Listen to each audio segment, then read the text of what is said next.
Okay, so right here in my hands, I am holding the brand new issue of Good's Good Newspaper. For those who don't know, the Good Newspaper is a print, physical newspaper filled with the stories of the people, ideas, and movements that are shaping the world for the better. And while I love all of the stories on the inside, and oh my goodness, we've got some really amazing ones. People who are using mobile phones to help farmers grow bigger harvests, an app that helps teens with concussions heal, the fact that Bill Gates wants to reinvent the toilet. We've got a Marie Kondo story. We've got so many good stories, but today I just want to highlight the design of the Good Newspaper. First of all, go to shop.goodgoodgood.co to just look at how beautiful this newspaper is. But when we started out, my goal was that the Good Newspaper would be a physical manifestation of good, and that just by having it in your home, at your office, in your life, that it would maybe make people feel a little bit more hopeful about the state of the world, that they would maybe feel a greater desire to become a part of the good in the world. And that's why we work with world-class designers.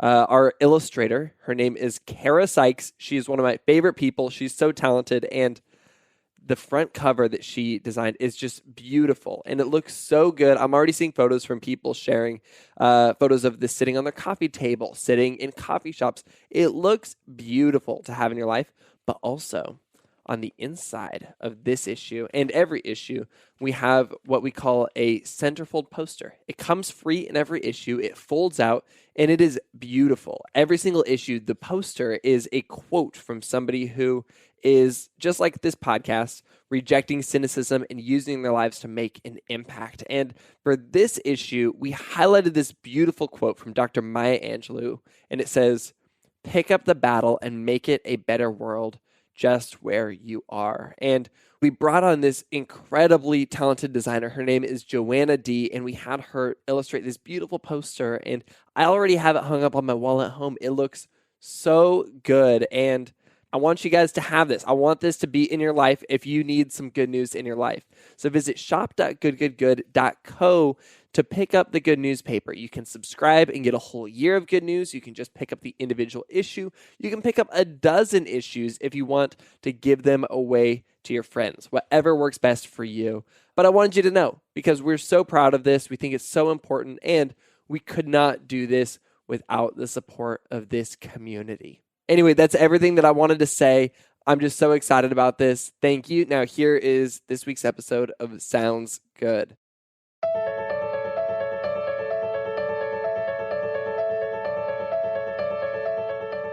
It's starting to feel like we are in a new political season. There's so many people announcing that they are running for president for the 2020 election. And I feel like I've just had the same conversation maybe a dozen times over the last few weeks of what is this next year and a half going to look like? Is it going to feel divisive? Is it going to make us all feel cynical again? Or is there perhaps reason to hope? But, the reality is, I think that this question of how will this next season be is weighing on all of us. And it's definitely taken a good amount of the real estate in my brain. But at the same time, even in the midst of a crazy political season, I've been kept sane by some of my absolute favorite people, Sarah Stewart Holland and Beth Silvers from the Pantsuit Politics podcast. They launched this podcast in November of 2015 with the goal of listening to each other first and having political conversations second, even though Sarah is on the left of the political spectrum and Beth is on the right. If you've been listening to the podcast for a while now, you'll remember the very first time that I had Sarah and Beth on the podcast a few years ago, and we dove into their origin story, and I'm just so excited because we have them back on the podcast this week. I just read their brand new book. It's called I Think You're Wrong, But I'm Listening, and I loved it, you guys. It was so helpful for me. Ultimately, it's a practical guide to grace-filled political conversation that ultimately challenges readers to put relationship before policy and understanding before argument. And I feel like I'm going to be applying a lot of what I learned from Sarah and Beth over kind of the next few months and over the next year. So I wanted to have them on the show to talk about some of my favorite themes from this book and a few of my favorite ideas that kind of stuck with me. Because I do feel like there is some reason to be hopeful about what this new political season can look like. And I think that I feel most hopeful about the conversations that I'm going to be able to have with the people in my life. And that maybe there's a way to avoid angry, divisive, cynical thinking and conversations. And I think Sarah and Beth do that so well. Pantsuit Politics is a little bit of a big deal. They have been named one of the 7 best political podcasts to listen to right now by Elle Magazine.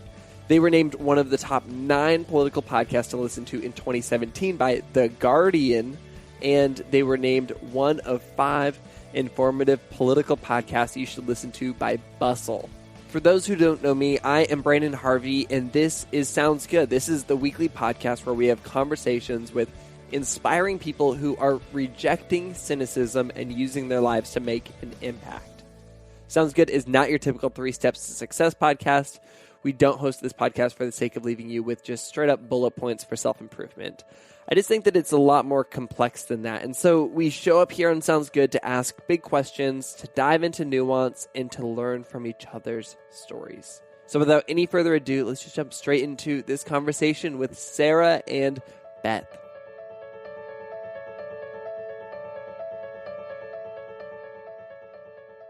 Sarah and Beth, welcome back to the podcast. I'm so excited to get to be talking with you guys. I know that the last time we talked, we were all together here in Nashville. I know. I loved your little studio. It was the best. It was so fun to have you guys here in person, and you guys have got the freaking new book out, and it's so good. And so I know that you guys have been busy, and so we're recording over the internet today, but I'm just so excited to kind of talk about this because I love the new book, love what you guys are doing, and also now that everybody's announcing that they're running for president, and we just had the midterms and all these things. Literally everyone.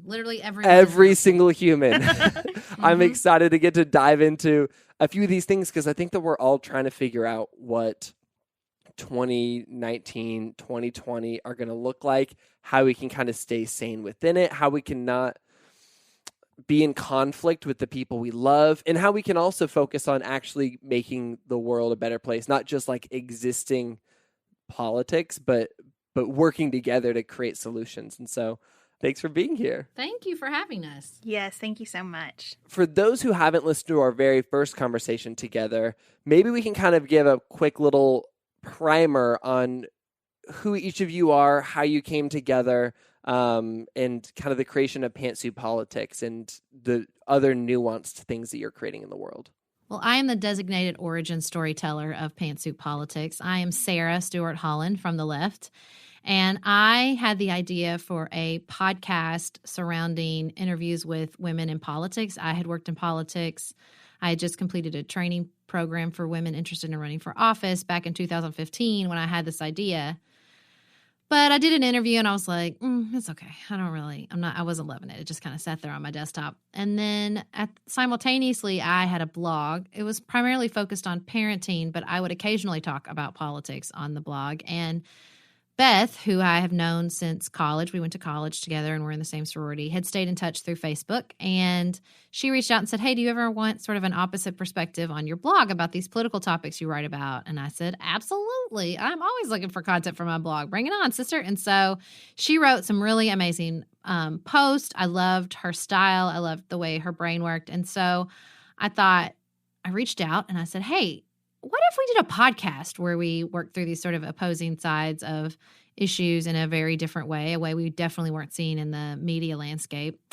And she said, what's a podcast? And so I explained that part. And then we did a test call. I said, I'm going to call you and we'll just talk about politics and see how we like talking politics together. And we talked for an hour and I said, okay, we got something here. We're not going to talk on the phone anymore unless we're recording it. And that is how Pantsuit Politics was born. Beautiful. And I mean, I'm a fan of the show. I have friends who are fans of the show who actually introduced me to you guys. And you guys have existed for how many years now? 3 years. It's hard to believe. So you have maybe different political ideologies, but you also have a lot of things that you both have in common. You're both lawyers, mothers. You both live in Kentucky. What else am I missing here? Probably lots of things. I mean, we both like Lake Street Dive. We both like chocolate. The way that we talk about it a lot is that we have very similar values. They just play out differently in terms of policy. And that's what really facilitates our conversations. We try to first get down to what are our values council here, and then, okay, what is the manifestation of policy that comes from those values for each of us? And that's a very different way than people usually orient themselves in a political conversation. Because of our current polarized environment, people start from a place of no benefit of the doubt. We don't have anything in common.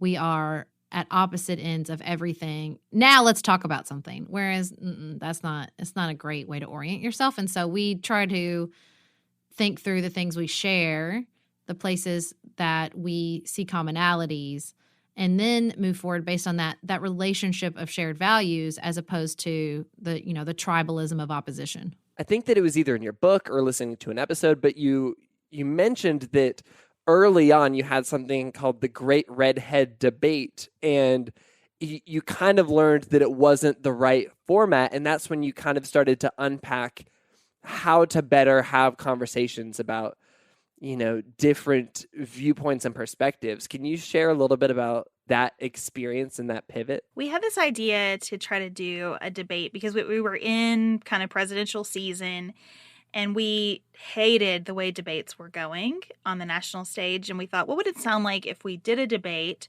but did it in more of our style? And what we realized is the format itself is the problem. It's not like take these people out. These people aren't the problem. Individual political figures are not the reason debates are useless. The format is why debates are useless, because even bringing everything that we were trying to cultivate in terms of nuance and respect and kindness in our conversation, we really found ourselves slipping into our roles, because the whole point of a debate is to draw out contrast. And what we realized is there's plenty of contrast. We're all practicing contrast constantly. What we really need to get to is connection, and we just can't do that in that format. How does that work when you have potentially, two diverging political figures up on a stage, or maybe in a better situation, not up on a stage? Where does connection come into that? Where does seeing Donald Trump and Hillary Clinton connect on stage benefit? Yeah, maybe flesh it out a little bit more for me. Well, we're not going to start with Hillary and Donald. Probably for the best. That's not going to be our starting point. That's good. But what we are looking for is, let's say, my father voted for Donald Trump. I did not. When I talk with him, and he's led the way on this, he was doing this when I was in college, and I was much more interested in being in very conflict-driven conversations with him. But in that scenario, we would lead with our connection, that we're going to prioritize our relationship as father and daughter. We're going to remember that we love each other and we have a shared connection together, and that though we see the world very differently, we both want what's best for the country, and we both want what's best for my children, my sons and his grandsons, and sort of just keep that as our focal point, instead of you're wrong, you're terrible, everything you think is in opposition to everything I think. There's nothing here to focus on. And you can see those conversations, I think, more in the culture than you could, but they're still few and far between. And I think the reason connection would be valuable, even in a contest like the presidential contest, is that understanding through contrast is a very superficial way to understand. Okay, now I understand what you're against, right? And maybe on some level what you're for. When you have a conversation that's about connection and you really say, where are we aligned? How do we both define this problem? Sometimes we don't even understand that, right? People are defining problems differently. So it's not just that they offer different solutions, it's that they're living in two different universes.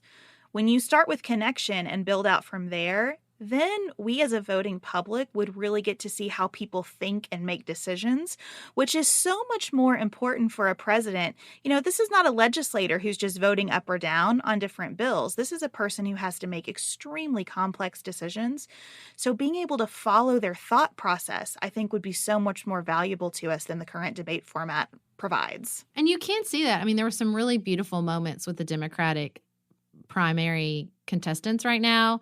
Kristen Gillibrand and Cory Booker did this delightful video together because they are friends in real life. Oh, it was beautiful. I saw you share this. And Joaquin Castro has been in conversation with them. They are clearly like friends. Like it is available to us. It does not have to be the way it has always been. I think that is something that we just have to constantly be reminded of. Yeah, and I think that similarly, you kind of open your book with this idea that we should talk about politics. And in many ways, I hear that as we should engage on a relational level. Like we should actually step into this instead of avoiding it and then doing it in kind of a more relational way.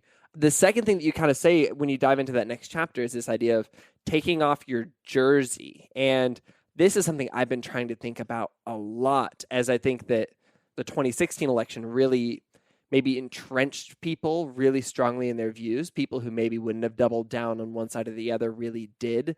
I think that's something that I'm a little bit nervous about in the future, but can you dive into this idea of what it means to take off your jersey and kind of play out this sports metaphor? One thing we spend a lot of time on in the book is talking about how, again, we're just engaging with issues at a very surface level through the lens of where's our team on this.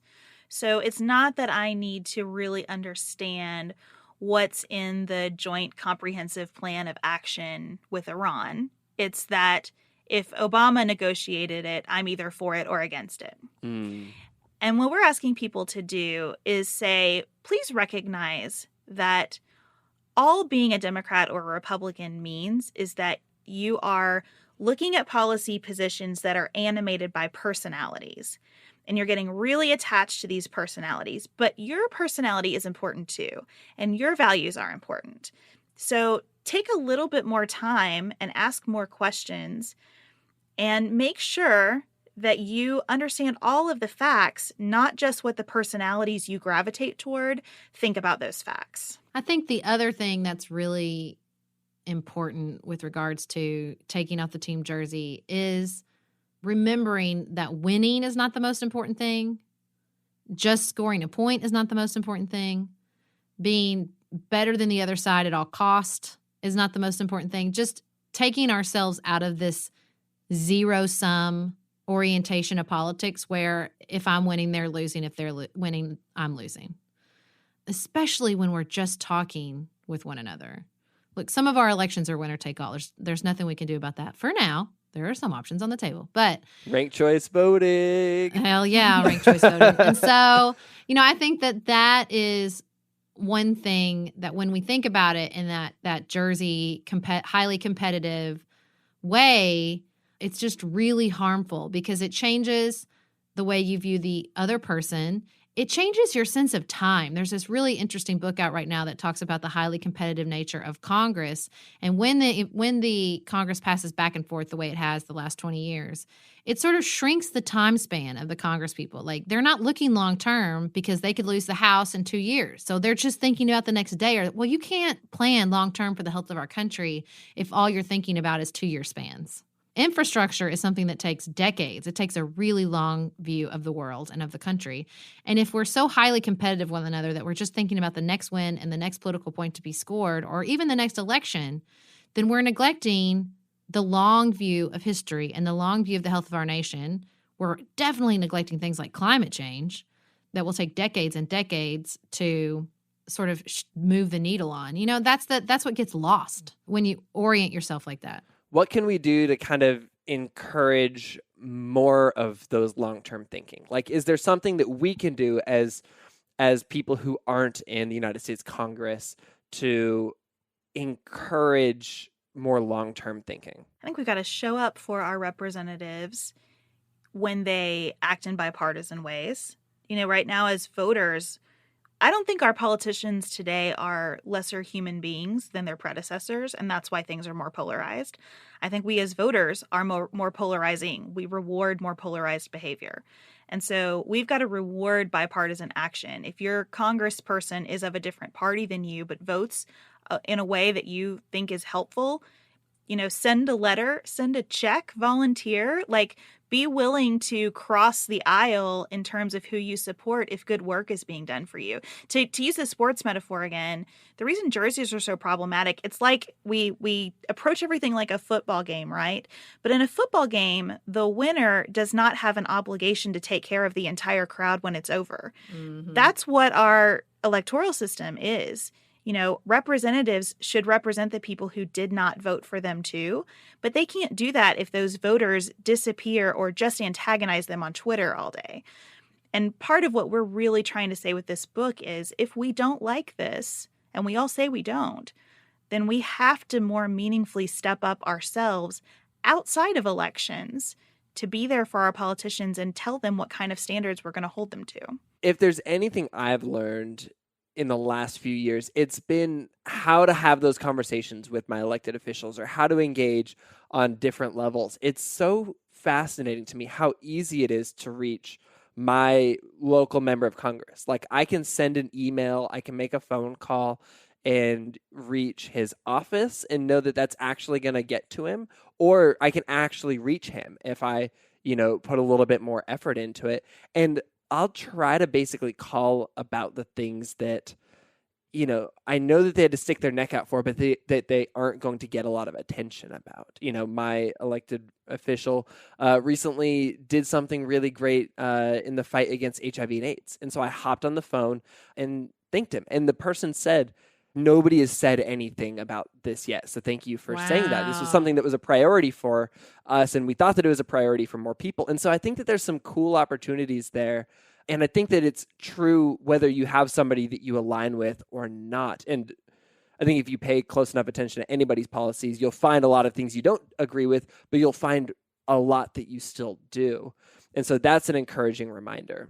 One of the other things that you kind of dove into is this idea of getting out of our echo chambers. And I think that this is something you addressed in the book, but this is something I've found. When having a political debate online or with a friend, when I go and look up data to support my view, I'm literally doing just that. I look up data to support my view. I'm like, if I'm talking about immigration and I'm talking about how... You're Googling immigrants commit less crime, just like I have. Exactly. And somebody could probably Google immigrants commit more crime, and they're coming up with probably articles and a whole, Google search result page full of information. And what if I just said immigrants crime? Or even better, I went into the hard data from, whoever collects that data and dug into that myself. But I was wondering if you had other ideas on kind of how to push ourselves out of those echo chambers. One of the best things, and I don't even remember the listener who sent us this, but it was a really good advice that don't do a hard 180. If you are liberal, don't start engaging with hours of Fox News, or it's just going to make you mad, and it's just going to harden your opinion, and it's going to harden your heart. But there are a lot of conservative outlets or liberal outlets that are not the sort of play to the caricatures we always think of with each other. I think podcasting is a great way to do that, to listen to some voices that are different but not extreme, so that you can become acquainted with those ideas and understand those experiences in a different way. Not to change your mind. That's never what we're advocating. We're not saying go out and listen to the other side so that you feel differently about something. That's not what we're about at all. But we're to engage with curiosity so that you not only understand their experience, but you understand your own values better. That's the goal of exiting the echo chamber, is to understand yourself better too, and understand what's motivating you. Why is this issue important to you? And why do you get so emotional about this particular policy? So I think that if you can push yourself ever so slightly, not to be taken in, Breitbart, but to get your feet wet in a way that's pushing you in a new direction. I also think you have to listen differently. I try to listen for questions instead of answers, especially when I'm listening to a source that I know is not going to be 100% aligned with my views. So it's not that I'm listening to even understand their perspective better. I'm listening for just one moment that sparks a question for me that I've not thought about before. And I think if you can listen that way, it is a real invitation into all kinds of places that you've not gone. And then when you're talking with your friends who you know are listening to different things than you are and are in a different place than you, having that question to call up can open a new conversation with them. I think that that's something that I've seen you model really well on your show, especially the last few weeks where you've gotten to talk about abortion, which is such a fun topic and never hard to talk about and just always just a joy. Total delight. Total delight. It's the first word I think about when I think about abortion. Yeah. I think that if we've been on Facebook for the last few weeks, it's been this weird thing where you see people really, really, really describing the other side as, you know, monsters, either hating women or wanting to murder babies. And you guys have done such a good job of actually creating questions in me where I go, oh, what does that situation for that one woman look like? What does that one situation for this particular family look like? And it's, I don't know. I just want to say, I guess you're modeling that really, really well. And it's not easy. And it's also probably less good entertainment. I would imagine that you would get a lot more downloads on your podcast if you were going at it in a more divisive way. But I think that you're creating something that is what I naturally need versus what I naturally want. Yeah, it's deeply unsatisfying to end a conversation with a question. It is also, I think, the only path to growth and the only path out of this hyperpolarized situation that we find ourselves in. Especially with abortion. I think that topic in particular, we have found that people are so hungry, so desperate to hear someone say, I don't know. I don't know. I haven't figured out. I don't have the exact answer. I don't know who's evil on this side and who's good. You can almost hear a physical relief in their voices or read it in their emails. And so that doesn't make it any less scary or difficult to talk about those things. But every time we do it, this is what I always tell people, you know, every time we do it and the sun still comes up, I'm reminded like, this is the work, is that you do it and then you do it again and then you do it again and then you do it again. Because when the answer is to engage in conversation, to ask questions, we're not going to come to an end point where we're going to be like, we fixed our polarized environment, everybody go home, have a good night. Like, that's not what we're doing. We just had an expert on our podcast about race, and he's like, look, we got to play a long game here. This took 400 years to get us here. We're not going to get out in like a couple really great Atlantic articles. It's going to take a while. It's going to take a lot of conversation. It's going to take a lot of hard work, and we're going to have to keep doing it and doing it and doing it until we die, and then it will not be fixed because the problems we're fixing are not ones you solve in your lifetime. Something in me feels really hopeful that this could be the election where some candidates could really emerge and attempt to do that, to say, hey, I don't have all the answers here, but I'm willing to dive in and have conversations and listen. But I also feel very hopeful that even if no leading candidate does that, or the candidate that does that isn't picked, that's something that we can all still model. And I know that we're all going to go to parties over the next, 2 years and have conversations with people. And I hope to leave a lot of those conversations with more questions than answers, and more people humbly admitting that they, don't know everything about this and can't fully decide what the policy ramifications should be. I feel hopeful about that too. And part of that hope is generational, not to say that anyone is not invited to this table, because the best thing that can happen in the United States is for all of our generations to come together around this topic. I do think that there is something about the economic situation that millennials have experienced that creates more tolerance for uncertainty, because it's not like, okay, you go to college, you get a degree, you get a good job, you have a 401k, you retire at this age. Like, none of us expect our lives to be linear in that way. And I think that personal experience of there's just not one path, and I've got to figure it out as I go, and I've got to do something until it doesn't work anymore, and then I'll change it. That mindset could be really helpful to dislodging some of these really entrenched political views. Beautifully said. As people are listening to this and they're excited to pick up the book and listen to the podcast. And they're also, a little bit nervous about what this new election cycle might bring. Is there anything in particular that you want to leave people with, and specifically a task or an action step that our community can take to not only feel more hopeful about what's going on, but to become that hope as well? One of my favorite things Beth says is always, you just have to find your work to do in the world. There is not one answer. There's not going to be one person or one action or one cause or one policy solution. It's going to be all of us showing up in our very individual ways and finding the work that's important, finding the issue that animates us, finding the perspective that we bring that would illuminate a solution in a way nobody else could or no other group could. I think just finding a way to connect to a hopeful community, finding a way to connect to the sense that we're not in this alone, that we all are working to make the world a better place than we found it. And that doesn't always bubble up in the national media. Like, that's not the narrative that they like to follow, but that doesn't mean that story doesn't exist. And so just being able to connect to that and plug into that and find your important work to do as a part of it. Yeah, that's such a beautiful question. I agree with that. I think one other suggestion would be to commit to looking for the value in perspectives that are unlike your own. So we talk a lot about how when it comes to federal power, Sarah is the gas and I'm the brakes. Sarah is go, go, go, let's use the tools of the federal government. And I'm saying, hang on, there's a danger in using that tool. Let's talk about it. Then Donald Trump was elected and I was like, oh, I might need to rethink some of this.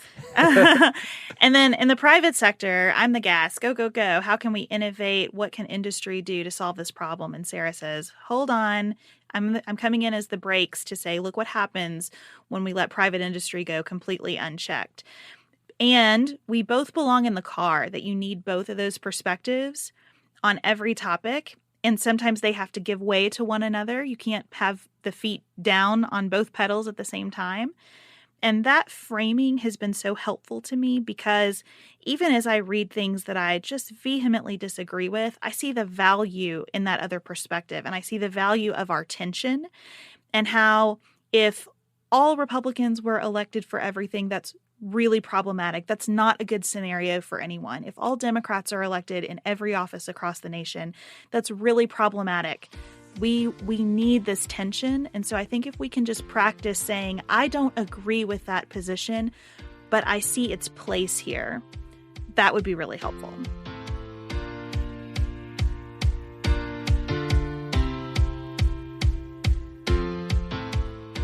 It is always such a treat to get to talk with Sarah and Beth. I love what they're doing on Pantsuit Politics and also their other podcast, The Nuanced Life.